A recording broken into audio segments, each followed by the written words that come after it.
Kaya kamanda kung paano siya. Inuuna niya yung buntot. Hawak ang buntot. Bitaw pagka humarap siya.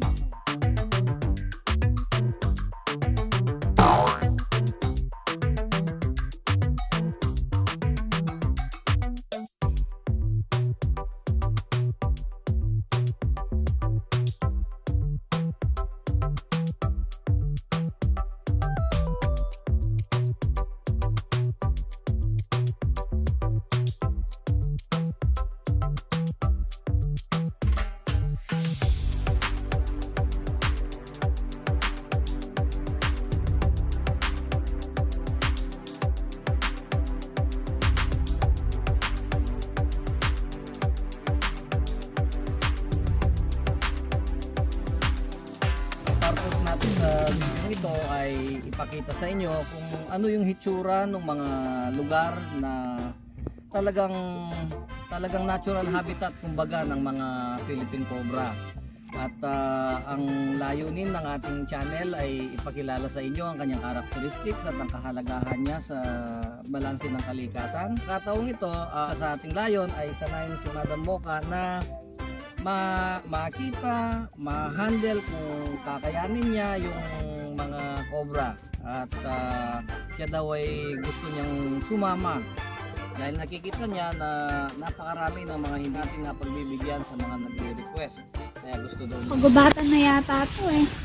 Hindi, ano to, mga mulahan ito, nasa gitna ito ng ng bukid. Bali, pagka panahon na may trabaho na sa bukid, kaya lang ngayon kasalukuyang nagpapalaki ng palay yung mga tao. Kaya walang tao dito, masukal. Pero pagka halimbawa mag-aani na, lilinisin nila to. Sigurado marami na namang mapapatay na mga ahas pag naglinis sila dito kasi nakaipon sila dito.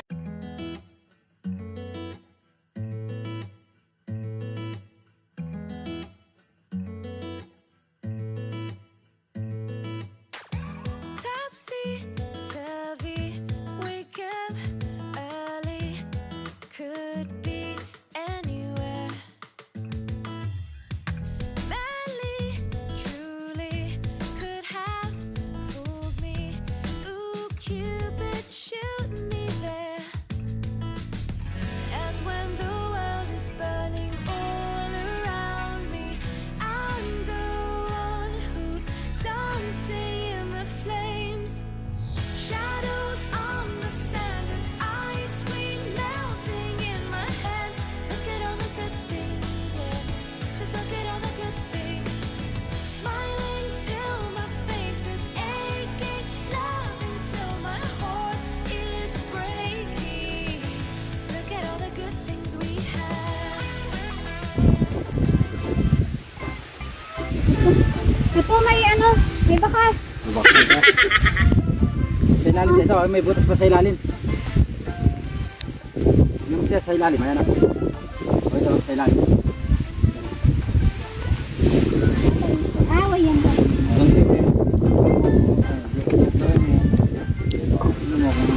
Ay yung tingnan natin kung may bakas nga yung tingnan ni Ate Mocha. Marunong siya magtingin ng butas. Bakas na lumipas. So, mga idol, may bakas nga ito. Aba, ikaw ang magbukay, ikaw nakakita eh. Natututo na rin si Ate Mocha sa pagtitingin ng mga butas na may bakas. Baka nagkataon lang.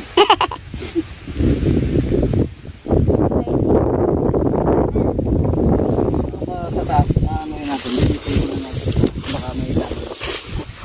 Hindi, yan muna.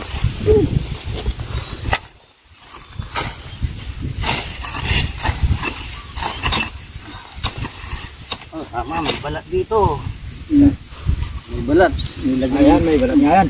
O, pakagit mo. Balat ng cobra oh.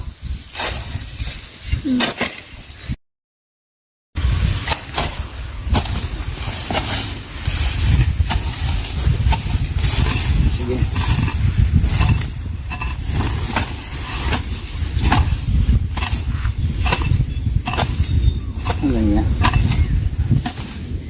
lang yan pala. Pagpapalak niyan. Relaxan mo naman kate ate mo para atibag mo yung... Parang nagkakamot lang eh. Oh. Wala akong lakas. Linisin mo muna, baka may lalabasan doon sa tabi niya. Ano. Titingin ka dyan, ano ha, Kevin ha.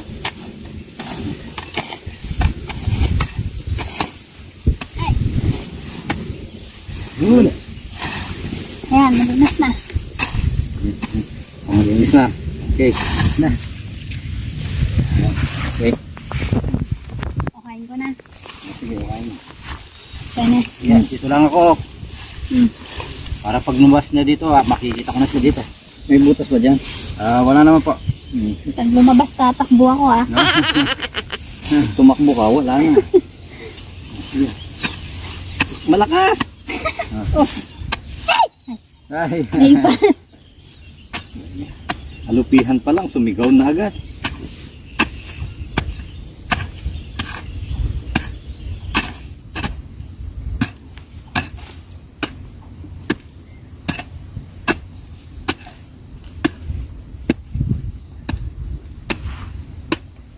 Matigas eh. Yan, sige, kaya mo yan. Oh. Tuloy lang. Yan. Oh, sungkitin mo yung ano, Hirap. ilitaw mo muna yung lungga, baka para masilip mo, baka nandyan na. Oh, sige, ayun yung flashlight. Tignan mo muna. Silipin mo muna. Upo ka, silipin mo muna. Wala eh. Wala. Sige, baka may paano pang butas, may paliko. Lalim. Lalim ang butas. Dito. Taas na.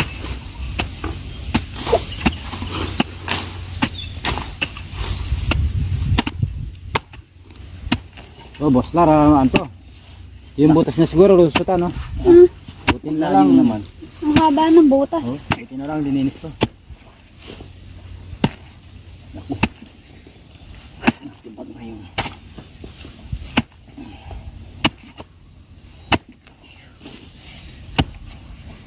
Ipasok mo yung daliri mo. Tingnan mo kung pag may kumagat, nandyan. Hindi. Palit asawa ka na naman. Sungkitin mo muna yung para masilip mo kung ayun yung ayun yung stick mo, yung stick bakal. Okay.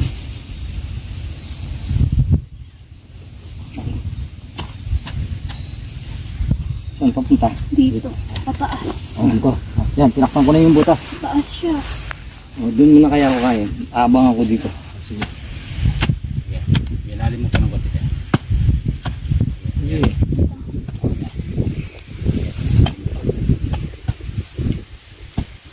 Tignan mo muna tayo para makita mo yung yung butas. Punta dito.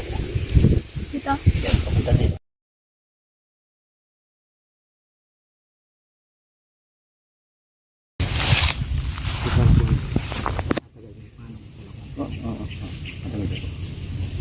Slow in the car.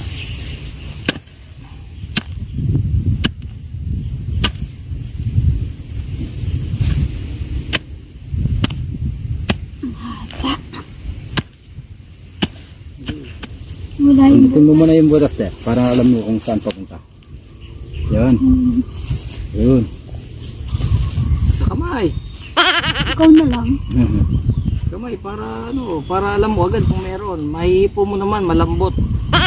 Saka sisinga siya. Ayun, ayun, ayun. Ayun. Gumagalaw. Ano ba? Oo. Bitaw mo yung stick te. Pakita mo, pakita mo. Nakalitaw na siya. Kita ba? Flashlightan mo te, para makita. Ito.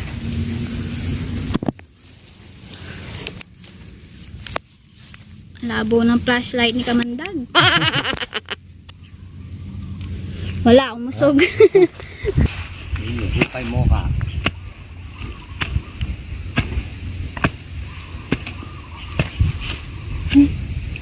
Pag-aabal pala ito sa lamit. Ay pala yung magsalamin ni Kamandag. Dapat lang na nakasalamin ka kasi minsan bigla yan sa mukha mo. Tama yung salamin mo, malaban.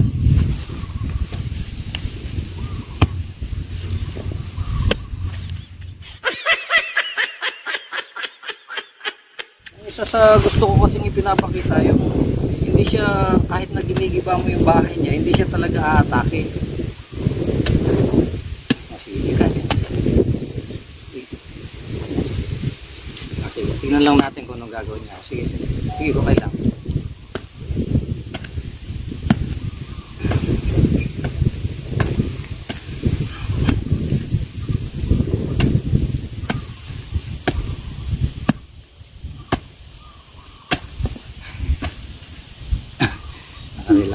Relax lang na nag-uhukay si Mocha kasi nakasiksik lang sa loob. Tignan natin pagka nag-respond din na yung cobra.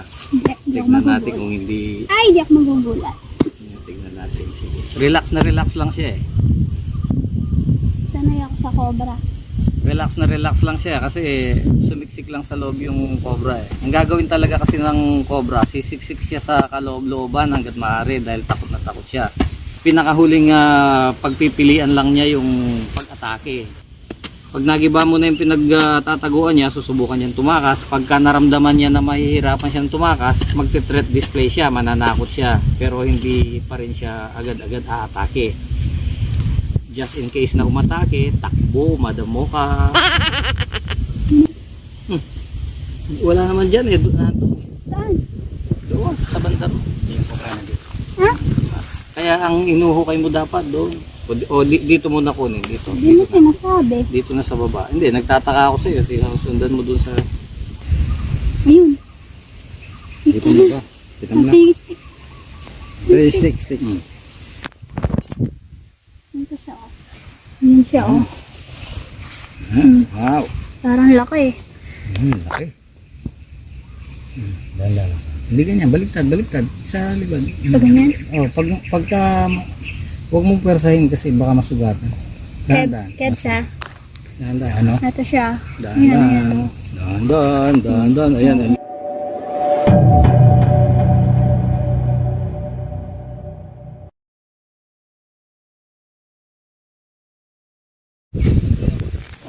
Tumatakas lang siya.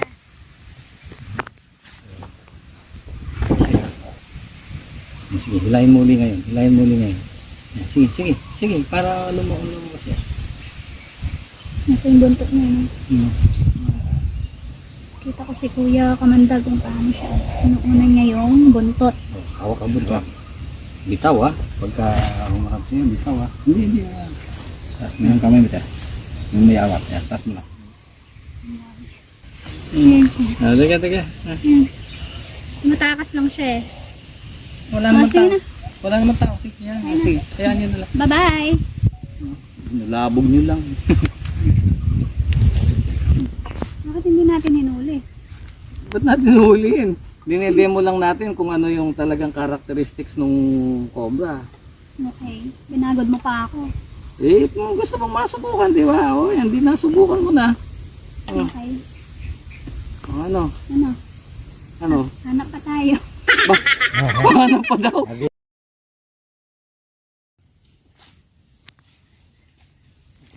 Pagod. Okay lang. Oo. Oo. Hanap pa. Oo, pero mahirap. Mahirap yung yung paghuhukay eh. Oo. At saka kahit na sinasabi kong madali lang naman yung pag-handle ng cobra. Ang pag-handle ng cobra, hindi yan trabaho ng babae. Ngayon kung may mga kasama tayong mga babae na gustong ginagawa yung ganitong trabaho, nasa kanila yun, okay lang yun. Pero sa akin, hanggat maaari, ayaw kong ginagawa ito ng babae. So ang pagkasama ko... Ba't uwi na tayo? Pagod na ako. Ayaw mo lang talaga akong turuan eh. Alam mo kasi sa totoo lang, kapag ang babae minamahal mo ng tapat, wagas at dalisay, hindi ka makakapayag na hahawak siya ng kahit anong bagay na nakakamatay. Tatamaan ka ng kidlat.